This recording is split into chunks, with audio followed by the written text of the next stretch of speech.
श्री माधुर्य कादम्बनी प्रथम अमृत वृष्टि।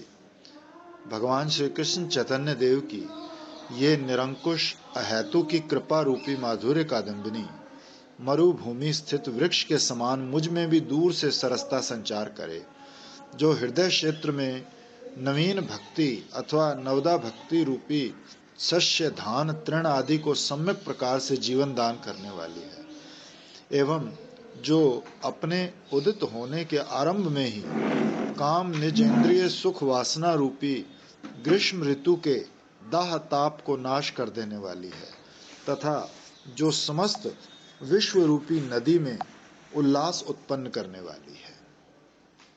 परम पूजनीय श्री विश्वनाथ चक्रवर्ती पाद ने ग्रंथ के इस प्रथम श्लोक में इष्ट देव वंदनात्मक मंगलाचरण के अंतर्गत अपने इष्ट देव की कृपा याचना की है।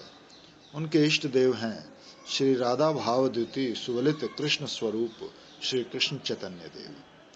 उन्होंने चैतन्य देव की कृपा को माधुर्य कादम्बनी कहकर वर्णन किया है। कादम्बनी कहते हैं मेघों की लंबी पंक्ति को या मेघमाला को। किसको? कादम्बनी। किसकी लंबी माला? मेघों की लंबी। अच्छा, कदम।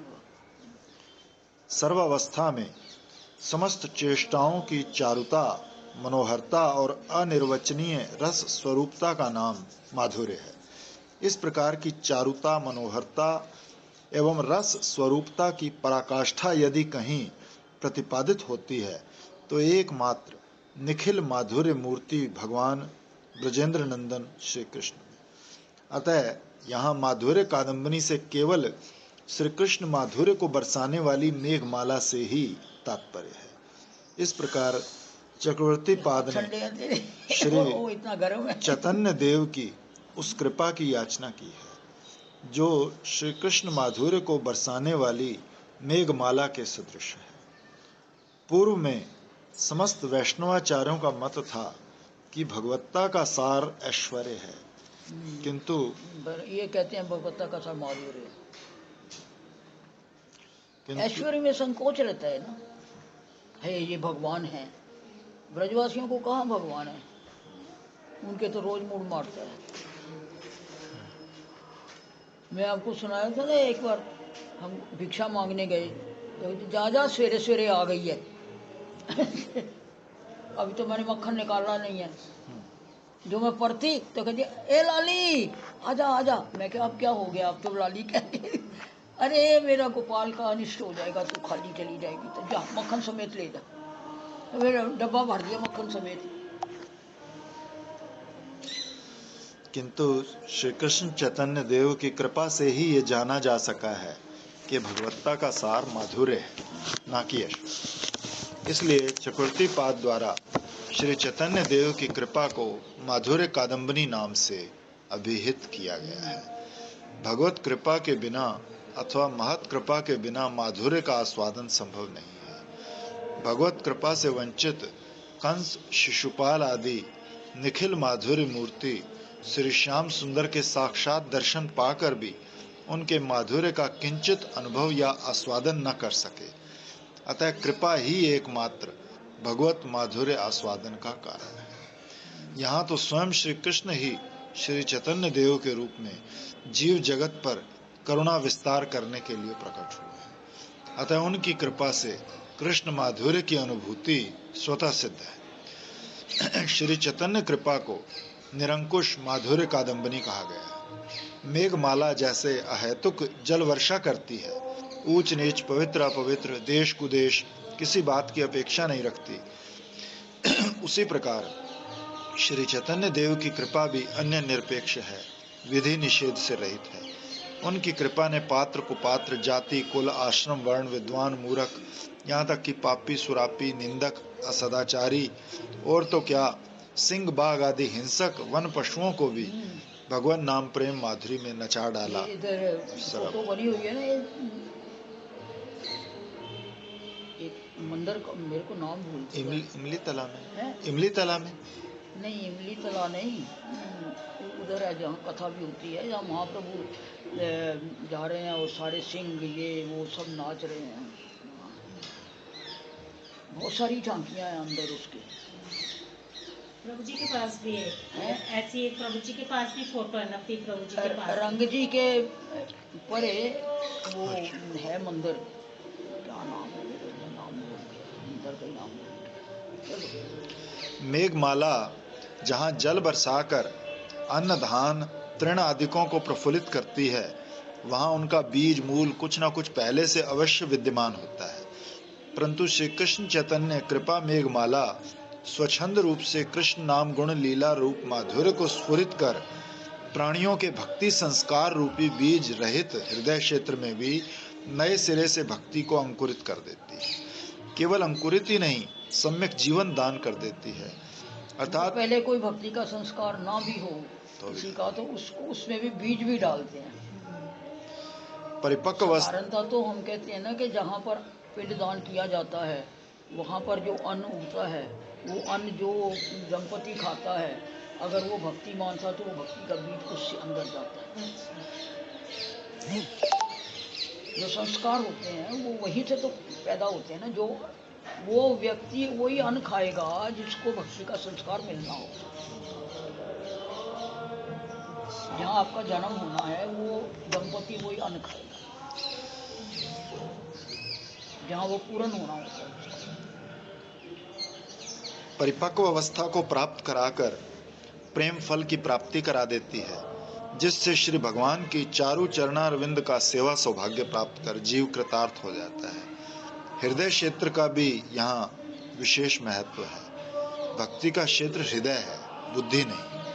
बुद्धि द्वारा भक्ति का तत्व समझना अति दुर्गम है। अच्छा, तभी कहते कितने भी शास्त्र पढ़ लो तो बुद्धि से भाई बात है ना, प्रेम से प्रकट होए में जाना, सब जगह लिखा हुआ है। जब तक हृदय में प्रेम नहीं, द्रवित नहीं हृदय होता, तब तक कैसे अनुभव होगा किसी के वास्तविक से मुख का अनुभव जो है, इवन किसी मनुष्य का भी, वो प्रेम से होता है। जो लोग बुद्धि से भक्ति को समझना चाहते हैं, वो मानो पत्थर पर घास उगाना चाहते हैं। भक्ति केवल श्रद्धा पूर्वक भाव कोमल तर्क रहित हृदय क्षेत्र में ही उदित होती है। बुद्धि की कर्कश तर्क और अविश्वास पूर्ण पथरीली भूमि में उसका उदय होना असंभव है। नव भक्ति से यहाँ नवदा भक्ति भी अभिप्रेत है। श्रवण कीर्तन स्मरण पाद सेवन अर्चन वंदन दास से सख्य आत्मनिवेदन, ये 9 प्रकार की भक्ति से कृष्ण चैतन्य कृपा रूप माधुर्य मेघमाला से सम्यक जीवन प्राप्त करती है। श्रीमन महाप्रभु ने विश्व को जो नाम संकीर्तन का अभूतपूर्व अवदान प्रदान किया है, मानो उन्होंने उसके द्वारा नवदा भक्ति को सम्यक जीवन दे दिया है, अथवा उसकी पूर्णता के गुप्त मंत्र का सृजन किया है। उन्होंने उद्घोष किया कि नवदा भक्ति पूर्ण नाम हाइते हाय। श्री भगवान नाम के बिना नवदा भक्ति अधूरी है। श्री भगवान नाम से ही पूर्णता प्राप्त होती है। इस रहस्य को पहले किसी ने भी जगत में प्रकाशित नहीं किया, न ही किसी ने श्रीमन महाप्रभु की तरह स्वयं भगवान नाम का आचरण आस्वादन कर जीव जगत को नाम ग्रहण करने की सम्यक शिक्षा प्रदान की। कह रहे किसी प्रकार ग्रंथ साहब में तो बार बार लिखा है, कलयुग केवल नाम आधारा, सुमर सुमर जन उतरे पारा। जी, गुरु नानक देव जी भी उसी काल में ही थे, उसी ड्यूरेशन में ही थे, 500 साल। हाँ, वही ये वही टाइम था। वो उस काल को भक्ति काल ही कहा जाता है। हाँ। क्योंकि जितने भी संत ये हुए हैं ना बड़े बड़े, ये उन्हीं 100 सालों के अंदर अंदर, सब उन्हीं 100 सालों के अंदर अंदर हुए हैं सारे। मीराबाई, कबीर जी, सब उसी ड्यूरेशन, हाँ, सभी उस ड्यूरेशन। मेघमाला के उदित होने से पहले ठंडी ठंडी हवा चलने लगती है और ग्रीष्म ऋतु की तपन जलन सब दूर हो जाती है। परंतु सबसे बड़ी दाह जलन तो है तृष्णा या कामना। सबसे पहले तो कामना खत्म हो जाए ना, कि कुछ नहीं चाहिए, तो समझ लो काम बनना शुरू हो गया। दे इंद्रियों की सुख कामना ही त्रिविध तापों का मूल कारण है। वही ये चाहिए वो चाहिए, खत्म हो गया। जब तक इस लोक या परलोक के सुख भोगों की ओर आत्म दुख निवृत्ति अर्थात मुक्ति की भी कामना हृदय में विद्यमान है, तब तक कभी भी शाश्वत शीतलता प्राप्त नहीं हो सकती। समस्त कामनाओं को निर्मूल करने वाली है श्री कृष्ण चैतन्य कृपा कादम्बरी। वो जीव के हृदय में कृष्ण कामना उत्पन्न कर देती है। श्री कृष्ण को सुख देने वाली वो कामना जिसमें स्वसुख गंध का लेश मात्र भी नहीं। उनकी कृपा के ज्वलंत उदाहरण हैं श्री रूप सनातन, श्री गोपाल भट्ट, श्री रघुनाथ दास गोस्वामी, जिन्होंने समस्त कामनाओं को तुच्छ तृणवत त्याग दिया। आज उन श्री चैतन्य कृपा पात्रों के चरित्र श्रवण और उनका नाम ग्रहण करने मात्र से त्रिताप दग्ध जीव शाश्वत शीतलता नित्य आनंद के सिंधु में निमग्न हो जाता है और सांसारिक कामनाओं से मुक्त हो जाता है। मेघमाला वर्षा द्वारा नदियों को भर देती है, उनमें तरंगे उठने लगती हैं। यहाँ श्री कृष्ण चैतन्य देव की कृपा कादम्बरी से समस्त विश्व रूपी नदी भगवान नाम प्रेम से तरंगायित हो उठी। समस्त विश्व प्रेम की बाढ़ में बह रहा है। उसी नदी की बाढ़ अब तक क्रियाशील है। मद्यप मांसाहारी नास्तिक भौतिकवादी देश भी हरे कृष्णा हरे राम की तरंगों में आज उछलते दिख रहे हैं। ये सब उनकी कृपा माधुर्य कादम्बरी का प्रत्यक्ष प्रभाव है। मेघमाला समुद्र से उठकर आकाश में बहुत ऊंची सीमा में रहकर मरुस्थल के वृक्षों पर जल बरसाकर उन्हें हरा भरा कर देती है। श्री चक्रवर्ती पाद ने भी दैन्यवश स्वयं को श्रीमन महाप्रभु कृपा कादम्बरी से बहुत दूर स्थित एक मरुस्थल नीरस भूमि का वृक्ष जड़ प्राणी माना है। चक्रवर्ती पाद का जीवन काल श्रीमन महाप्रभु के बहुत पीछे है, अतः उन्होंने प्रार्थना की है कि हे श्री चैतन्य कृपा माधुर्य कादम्बरी, दूर रहते हुए भी मुझ नीरस जड़मती दीन जन में सरसता का संचार कर दीजिए, रसमयी भक्ति से मुझे अभिषिक्त कर दीजिए। पूर्व काल में होने वाले महापुरुषों ने भी भक्ति का आश्रय ग्रहण किया है, किंतु इस समय जिनकी कृपा से बुद्धि को प्राप्त कर उस भक्ति के रस स्वरूप में दर्शन किए जा सकते हैं, श्री कृष्ण के प्रियजन उन श्री रूप गोस्वामी को मैं निरंतर प्रणाम करता हूँ। अनादिकाल से माया कवलित जीव संसार में अनेक प्रकार के दुख तापों से पीड़ित है। धन संपत्ति संतति आदि अनेक प्रकार के भोग विलासों में जीव सुख ढूंढता है, चाहता है सुख परंतु मिलता है दुख। दुख नहीं चाहता किंतु दुख इसे चैन नहीं लेने देता। तो वैसे देखा जाए तो सुख दुख में फर्क क्या है? एक आने से दुख देता है, एक जाने से दुख देता है। भाई दुख आता है तो दुख देता है और सुख जाता है तो दुख देता है, तो बात एक ही हो गई, रात के बाद दिन आएगा ही। इसका कारण है सुख स्वरूप आनंद कंद श्री भगवान से बहिर्मुख होना। जब तक जीव अपने अंशी परात्पर ब्रह्म सच्चिदानंद घन श्री भगवान की प्राप्ति नहीं करता, तब तक कोटि कोटि जन्मों तक भी इसे शाश्वत सुख प्राप्त नहीं हो सकता और ना इसके दुखों का अंत हो सकता है। यह अटल सिद्धांत है। वेद श्रुति स्मृति समस्त सदशास्त्रों ने उस आनंद स्वरूप परात्पर ब्रह्म श्री भगवान को प्राप्त करने का सर्वश्रेष्ठ उपाय भक्ति को बताया है, क्योंकि अन्य निरपेक्षता सार्वत्रिकता सदातनत्व के कारण भक्ति सर्व साधन गरीबसी है।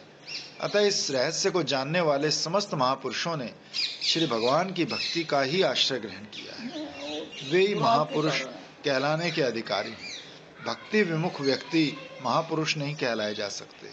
महापुरुषों में श्री उद्धव युधिष्ठिर, श्री नीरद, श्री सुखदेव मुनि, श्री यमुनाचार्य, श्रीनाथ मुनि आदि और जो समस्त वैष्णवाचार्य गण आदि जगत प्रसिद्ध हैं, उन्होंने भी एकमात्र भक्ति का ही आश्रय ग्रहण किया और अपने सदुपदेशों, अपनी रचनाओं, अपने आचरणों द्वारा भक्ति का अनुशीलन तथा आदर्श स्थापन किया है।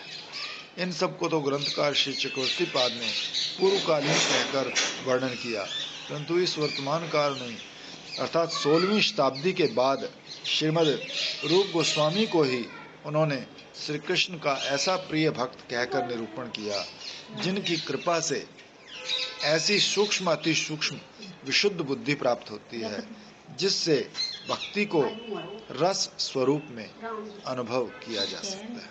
मालूम नहीं क्या बोल रही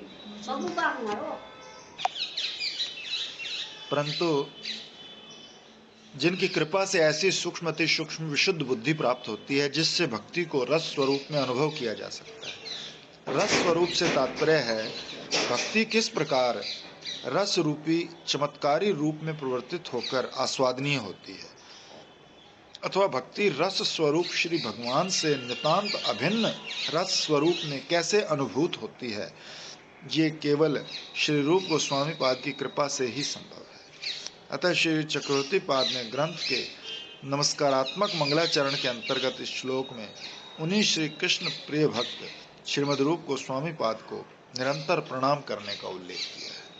श्रीमद रूप गोस्वामी पाद की कृपा से ही भक्ति के रस स्वरूप तत्व का साक्षात्कार हो सकता है। श्री चक्रवर्ती पाद की इस मुखोक्ति का यदि विश्लेषण किया जाए तो निस्संदेह एक ग्रंथ बन जाएगा। अतः यहाँ केवल इतना ही उल्लेखनीय है कि स्वयं भगवान श्री कृष्ण अपनी परम उज्ज्वल रसमयी भक्ति संपत्ति को प्रदान करने के लिए करुणावश राधा भाव कांति से सुवलित होकर श्री कृष्ण चैतन्य रूप में अवतीर्ण हुए। उस परम उज्ज्वल रसमयी भक्ति को उन्होंने ही अनंत काल पहले श्री कृष्ण चैतन्य रूप से किसी कलयुग विशेष में ही प्रदान किया था। उस पूर्ववर्ती कलयुग के बाद वर्तमान कली के मध्यवर्ती महादीर्घ काल में किसी ने भी उसे प्रदान नहीं किया। यहाँ तक कि उस मध्यवर्ती काल में अनेक भगवत अवतार, वैष्णवाचार्य आदि बड़े बड़े भक्ति व्याख्याता भूतल पर आए, परंतु उस रसमयी भक्ति के प्रदान करने की बात तो दूर, उसका यथार्थ परिचय भी जगत को नहीं दे सके।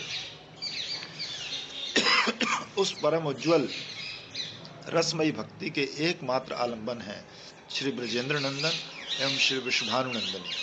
उनकी ब्रज लीला की परम प्रिय श्री रूप मंजरी ही राधा भाव कांति सुवलित श्री गौर कृष्ण के प्रिय पार्षद श्री रूप गोस्वामी। कहते हैं रूप गोस्वामी मतलब महाप्रभु ने जो रस था वो सोख के रूप गोस्वामी ने बादल की तरह बरसाया। जैसे सागर होता है ना, तो सागर में से तरंगें उठती हैं तो वो फिर ऊपर चली जाती हैं, फिर वो किसी के थ्रू ही नीचे आएगा ना। तो कहते हैं रूप गोस्वामी बादल थे जो बादल की तरह पे उन्होंने बरसाया सबके ऊपर। श्री रूप गोस्वामी श्री गौर कृष्ण के प्रिय स्वरूप हैं, अथवा प्रिय स्वरूप अर्थात आत्मीय निज रूप या स्वयं रूप तुल्य है, अथवा स्वयं रूप रस का सर्वोत्कर्ष निरूपण करने में समर्थ है। तो गौड़ीय संप्रदाय में जो भक्ति आई है वो रूप गोस्वामी के साफ लिखा, रूप गोस्वामी ने बादल की, महाप्रभु ने रूप गोस्वामी के थ्रू बादल बन के वो बरसाई। यानी रूप महाप्रभु के हृदय में जो रस था वो उसको उन्होंने रूप गोस्वामी के थ्रू बादल बन के बरसाया। ये सागर में जब उठता है तो वो तरंगे उठती हैं, तो वो तरंगे आसमान में जाती हैं, फिर बादल बनते हैं, फिर तो रूप गोस्वामी बीच में बादल हैं। तो प्रेम की तरंगे महाप्रभु के रस समुद्र में उठी, वो रूप गोस्वामी ने शोक करी और फिर लोगों पर बरसाई। ये श्रीमन महाप्रभु के प्रिय भक्त स्वरूप एवं मूर्तिमान क्या है कि सब लोग भक्ति रथम में सिंधु कोट किए बिना भक्ति का एक लेश भी बोल नहीं सकते, लेकिन कभी ये सब लोग जो है इतने संप्रदायवाद इतना फैल गया है कि नाम नहीं लेंगे, रूप गोस्वामी का नाम नहीं लेंगे, बोलेंगे सब वही भक्ति रथम में सिंधु। स्वभावता मनोहर रूप है उनका तथा उज्ज्वल रस भक्ति को प्रतिष्ठित करने में श्री गौर कृष्ण के निज अनुरूप या समान हैं, उनसे अभिन्न रूप हैं और श्री कृष्ण के विलास तत्व को निरूपण करने वाले हैं, क्योंकि श्रीमद रूप गोस्वामी में श्री गौर कृष्ण भगवान ने शक्ति और प्रेम का कृपा पूर्वक संचार किया था। स्वयं श्री गौर कृष्ण ने भी सबके सामने इस बात को स्वीकार किया। प्रभु कहे, इहों आमाए प्रयागे मिलीला, योग्य पात्र जानी यहाँ मोर कृपा हैला, तबे शक्ति संचारी आमी कैले उपदेश। यही कारण है श्रीमद रूप गोस्वामी पाद उनकी भक्ति का रसमय स्वरूप साक्षात्कार कराने में सर्वसमर्थ है। श्री ठाकुर महाशय ने भी प्रेम भक्ति चंद्रिका में और स्पष्ट किया, श्री चैतन्य मनोभीष्टम स्थापितम येन भूतले। श्रीमद रूप गोस्वामी ने भगवान श्री कृष्ण चैतन्य के मनोअभीष्ट को पृथ्वी तल पर स्थापित किया। श्री चैतन्य देव का मनोअभीष्ट है उस चिरकाल पर्यंत अनर्पित उज्जवल रसमयी भक्ति संपत्ति का जीव जगत तक को जो नहीं देगी प्रदान कर। अनर्पित चरी भक्ति मतलब ये है मंजरी स्वरूप। मंजरी स्वरूप और किसी संप्रदाय में है नहीं ना, सखी मंजरी नहीं। तो दीदी ये सहचरी भी तो मंजरी नहीं होती। इतना दासत्व जो है ना, दास्य भाव जो मंजरी का है वो और किसी में नहीं है।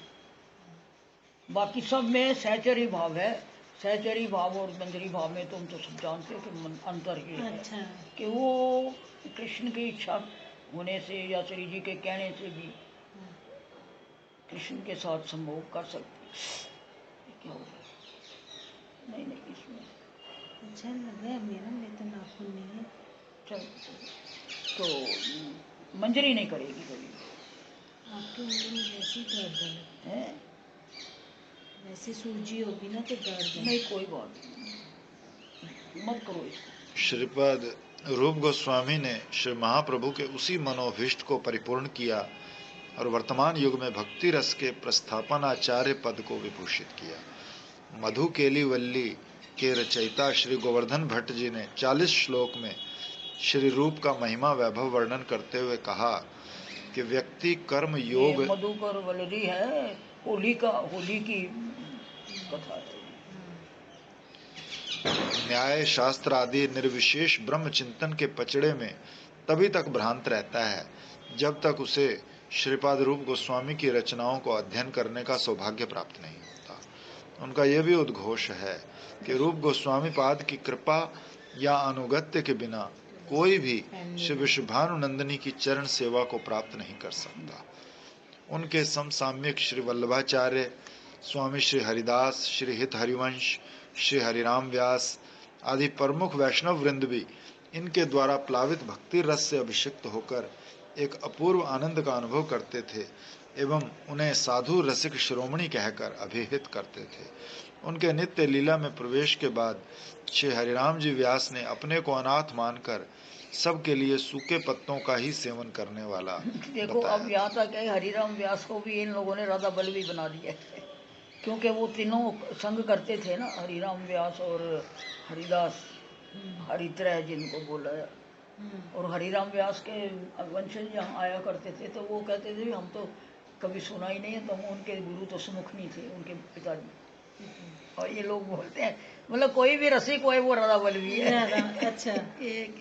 क्या भक्ति रूपा चिद वृत्ति का उद्भव, क्रम विकास, उसकी परम परिणति, नाना अवस्थाओं का चित्रण, हृदयगत गंभीर भावों का विवरण, क्षण क्षण में उदित होने वाली वृत्तियों का गहरा मनोवैज्ञानिक परीक्षण, श्रेष्ठतम भजन साधन उपाय का प्रदर्शकत्व तथा भक्ति रस के श्रृंगार मूलक गुह्य रस का प्रस्थापकत्व आदि श्रीमद रूप गोस्वामी ने जिस विषय विभाग नैपुण्य, सरस कवित्व, सूक्ष्म दार्शनिकता द्वारा चित्रण किया है उसका दर्शन होता है उनकी एक अद्भुत रचना श्री भक्ति रसामृत सिंधु। श्री कृष्ण कृपा अभिषिक्त अपरितम को सबसे पहले ये ग्रंथ गुरुजी ने पढ़ाया था। अच्छा भक्ति रसामृत सिद्धांत ग्रंथ है ना। अपूर्व विराट प्रतिभा के धनी श्री रूप गोस्वामी ने यह भी सिद्ध कर दिया है कि गौड़ीय वैष्णव वृंद की अति पावन विशुद्ध भजन प्रणाली अति सरस सुदृढ़ भित्ति पर सुप्रतिष्ठित है। उनकी भक्ति रस प्रतिष्ठापक ये रचना भक्ति साहित्य के इतिहास में अपने आप में अजर अमर है और भक्ति रस साहित्य कल्प तरु का सर्वोत्कृष्ट परिपक्व फल मानी गई है। इससे इनके पूर्ववर्ती कोई भी आचार्य वाणीकार भक्ति रस तत्व का इतना सर्वांग पूर्ण विवेचन नहीं करते, ना ही भक्ति को रस स्वरूप में प्रतिष्ठित कर सकते। श्री मधुसूदन सरस्वती और पंडित राज जगन्नाथ जैसे अद्वितीय मनीषियों की पंडित राज जगन्नाथ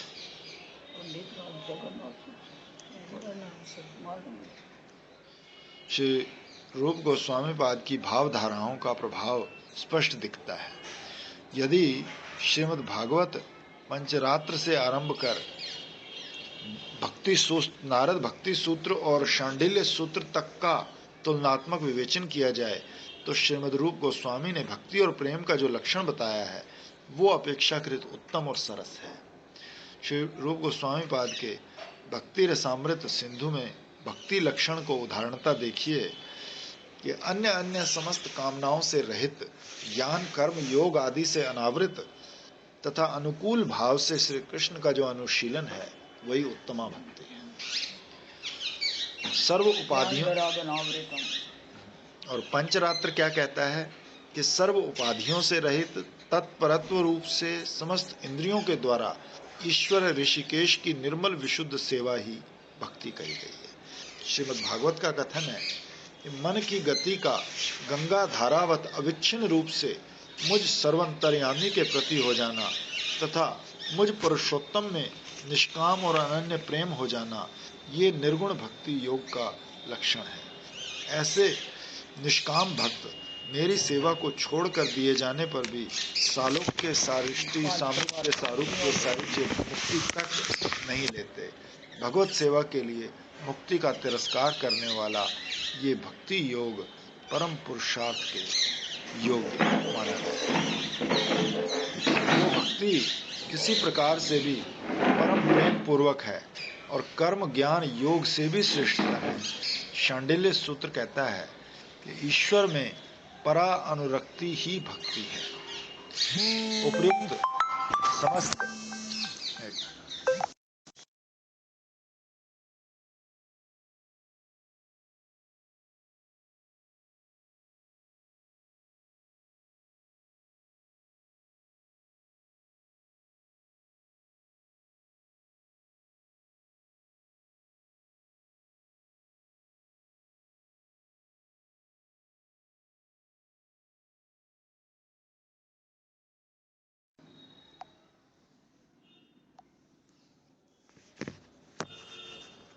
उपयुक्त समस्त भक्ति लक्षणों का निष्पक्ष प्रणिधान करने से स्पष्ट ज्ञात है कि श्री रूप गोस्वामी ने जो कृष्ण शब्द का उल्लेख किया है वो पंचरात्र के ऋषिकेश, श्री भागवत के पुरुषोत्तम तथा शांडिल्य सूत्र के ईश्वर शब्द से श्रेष्ठ भाव और स्पष्ट रस व्यंजक है। इसी प्रकार सेवन, अनुरक्ति, भक्ति शब्दों से आनुकूल्य, अनुशीलन शब्द अत्यधिक माधुर्यपूर्ण है। इस प्रकार श्री उज्ज्वल नीलमणि, श्री विदग्ध माधव, श्री ललित माधव नाटक आदि अनेक रचनाओं में श्री गोस्वामी पाद ने उज्ज्वल रसमयी भक्ति का अभूतपूर्व सर्वांगीण विवेचन किया है। इस प्रकार हम देखते हैं कि अर्वाचीन भक्ति आचार्यों की तो क्या बात, पूर्ववर्ती महापुरुषों से भी कहीं अधिक भक्ति के रस स्वरूपत्व को जगत के सामने प्रतिष्ठापित किया है। श्री रूप गोस्वामी उन्होंने साधक जीव जगत को सर्वांगीण माधुर्य मंडित श्री भक्ति देवी की कृपा प्राप्त करने का सौभाग्य प्रदान किया है। अतः श्री चक्रवर्ती पाद की श्री मुखोक्ति कि श्रीमद् रूप गोस्वामी पाद की कृपा से ही भक्ति के रस स्वरूपत्व का साक्षात्कार हो सकता है। दूसरे शब्दों में उनकी कृपा के बिना भक्ति के रस स्वरूपत्व का साक्षात्कार तो क्या, भक्ति में प्रवेश और उसका परिचय तक भी प्राप्त नहीं हो सकता। ये एक परम सत्य है। श्रुति ही सर्वश्रेष्ठ शब्द प्रमाण है। तैत्तिरीय उपनिषद द्वितीय वल्ली पंचम अनुवाक के द्वितीयांश में कहा गया है कि ब्रह्म का अवलंबन लेकर ही आनंदमय पुरुष की सत्ता है। इस श्रुति के द्वारा आनंदमय पुरुष से ब्रह्म की श्रेष्ठता निरूपण की गई है। इसी उपनिषद के 7वें अनुवाक द्वितीयांश में कहा गया है, रसो वैसा, ब्रह्म ही रस स्वरूप है, जिसको जीवात्मा प्राप्त कर आनंदी आनंद युक्त होता है। वो रस तत्व ही परात्पर तत्व या श्रेष्ठतम तत्व है। इस श्रुति में रस तत्व को ब्रह्म से श्रेष्ठतम परात्पर तत्व माना गया है। वो परात्पर रस तत्व है भगवान श्री कृष्ण। क्योंकि इस श्लोक के द्वारा सर्व वेदांत सार निखिल प्रमाण शिरोमणि श्रीमद् भागवत ने भगवान श्री कृष्ण को ही रस स्वरूप कहकर वर्णन किया है। श्रीमद् भगवत गीता में भी ब्रह्मणो ही प्रतिष्ठा हम, इस वाक्य द्वारा भगवान श्री कृष्ण ने अपने को ब्रह्म की प्रतिष्ठा अर्थात परात्पर तत्व रस स्वरूप कहकर निर्देश किया है। इन प्रमाणों से सिद्ध है कि परात्पर रस स्वरूप हैं भगवान ब्रजेंद्र नंदन श्री कृष्ण। वही श्रुति स्मृति निर्दिष्ट स्वयं भगवान श्री कृष्ण शुद्ध सत्व में हैं, अपने नाम रूप गुण लीला से अनादि विग्रह स्वरूप से परिचित हैं। वो किसी प्रकार के हेतु या कारण के वशीभूत होकर नहीं, वरन अपनी इच्छा से ही भक्त जनों के श्रवण नेत्र मन बुद्धि आदि वृत्तियों में अवतीर्ण होकर प्रकटित होते हैं। जैसे अपनी इच्छा से श्री कृष्ण तथा श्री राम रूप से वे यदुवंश में तथा रघुवंश में अवतीर्ण हुआ करते हैं। जिसकी सहायता से किसी वस्तु का यथार्थ ज्ञान होता है उसे उस वस्तु के संबंध में प्रमाण कहा जाता है। गौड़ीय गोस्वामी वृंद ने 10 प्रकार के प्रमाणों का उल्लेख किया है। प्रत्यक्ष, अनुमान, आर्ष, उपमान, अर्थापत्ति, अभाव, संभव, एतिह, चेष्टा तथा शब्द। अब यहाँ सबका संक्षिप्त वर्णन। प्रत्यक्ष प्रमाण नेत्र, कान, नासिका, जिह्वा और त्वक, इन 5 ज्ञानेंद्रियों से जो ज्ञान होता है उसे प्रत्यक्ष प्रमाण कहते हैं। परंतु प्रत्यक्ष प्रमाण सर्व प्रकार से निर्भर करने योग्य नहीं है, क्योंकि रोगग्रस्त होने पर या किसी इंद्रिय की असावधानता से प्राप्त हुआ ज्ञान गलत भी हो जाता है। प्रत्यक्ष प्रमाण इंद्रियों की पटुता आदि अन्य वस्तुओं की अपेक्षा रखता है और उस अपेक्षणीय वस्तु के अभाव में प्रत्यक्ष प्रमाण से वस्तु का यथार्थ ज्ञान नहीं हो सकता। कई बार आंखों से हम रस्सी को रस्सी तो कई बार रस्सी को सांप भी समझ लेते हैं। दूसरा, अनुमान प्रमाण व्याप्य वस्तु को देखकर व्यापक वस्तु का जो ज्ञान है उसे अनुमान प्रमाण कहते हैं। जैसे धुआं देखने से मन में आता है कि वहां अग्नि है। ये प्रमाण भी सब जगह निर्भर योग्य नहीं है। कोई कोई पर्वत स्वाभाविक धुआं देते हैं, धुआं दिखता है परंतु अग्नि नहीं होती। अग्नि बुझाते समय पानी डाल देने पर अग्नि बुझ जाती है, परंतु धुआं कुछ देर तक दिखता रहता है। अतः अनुमान प्रमाण में भी वस्तु का यथार्थ ज्ञान नहीं होता। तीसरा, आर्ष ऋषियों के वाक्य को आर्ष प्रमाण कहा जाता है, परंतु कहीं कहीं पूर्वापर का विचार न रखने से ऋषियों के वचनों में भी भ्रांति का उल्लेख शास्त्रों ने किया है। अतः ये भी सर्वतोभाव से निर्भर योग्य नहीं है। चौथा, उपमान किसी देखी भाली वस्तु के साथ मिलती जुलती किसी दूसरी वस्तु का जो ज्ञान है उसे उपमान प्रमाण कहते हैं। नमक को दिखाकर जैसे फटकरी का परिचय या ज्ञान कोई कराए, परंतु उससे फटकरी का पूर्ण ज्ञान प्राप्त नहीं हो सकता, इसलिए उपमान भी निर्भर योग्य प्रमाण नहीं है। पांचवा, अर्थापत्ति जो बात स्पष्ट होने से अस्वीकार न की जाए परंतु उसका कारण भी ना खोजा जा सके, उसकी स्वीकृति के अनुकूल जिस कारण की कल्पना की जाती है उसे अर्थापत्ति कहते हैं। जैसे कोई व्यक्ति दिन में किसी के सामने कुछ भी नहीं खाता पीता, परंतु है वो हृष्ट-पुष्ट, तो उसकी हृष्टता पुष्टता को अस्वीकार नहीं किया जा सकता। तो वो सबको दिखती है, परंतु वो कैसे हृष्ट-पुष्ट रहता है इस कारण को कोई जान नहीं पाता। तो इस अवस्था में ये कल्पना की जाती है कि वो रात्रि में ही भोजन करता है। जिस प्रमाण द्वारा ऐसी कल्पना की जाती है वो है अर्थापत्ति प्रमाण। रात्रि को भोजन करने की कल्पना के अतिरिक्त भी अनेक कारण हो सकते हैं, जैसे किसी औषधि विशेष का सेवन या किसी देव देवी का वरदान। अतः अर्थापत्ति प्रमाण भी वास्तव ज्ञान नहीं प्राप्त करा सकता, वो कल्पित ही है।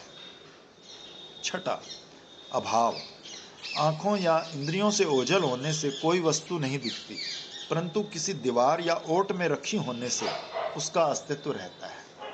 जिस व्यक्ति को वो वस्तु नहीं दिखती उसके पक्ष में उस वस्तु के अस्तित्व की अनुपलब्धि को अभाव प्रमाण कहा जाता है। सातवां, संभव 1000 की संख्या में 100 है। बुद्धि में इस प्रकार की जो संभावना होती है उसे संभव प्रमाण कहा जाता है। एतिहा किसी ने कब कुछ कहा ये पता नहीं, परंतु एक दूसरे के कहने से वो बात जन समाज में प्रसिद्ध चली आती है, उसे एतिह प्रमाण कहते हैं।